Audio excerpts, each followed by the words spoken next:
Hi friends, ప్రధాన ప్రతిపక్ష హోదా రూల్స్ మనకిప్పుడు కొత్తగా తెలిసింది. కానీ ఓట్లు వేసే టైంకి ఓటర్స్కి తెలియదు కదా. ఒకవేళ అప్పుడే మీరు చెప్పుంటే ఇంకోలాగా మైండ్లో ఫిక్స్ అయిపోయి ఇంకో రకమైన రిజల్ట్స్ ఇచ్చేవాళ్ళు. మీరు ఇప్పుడు ఓడిపోయి అలా చెప్తుంటే వాళ్ళు బాధపడతారు.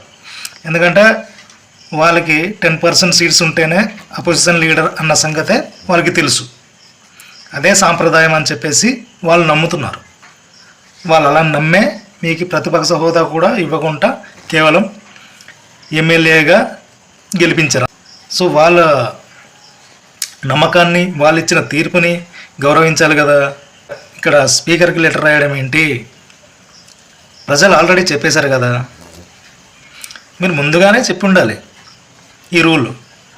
అప్పుడు వాళ్ళు ఆలోచించి ఇంకా వేరే రకమైన తీర్పు ఇచ్చేవాళ్ళేమో.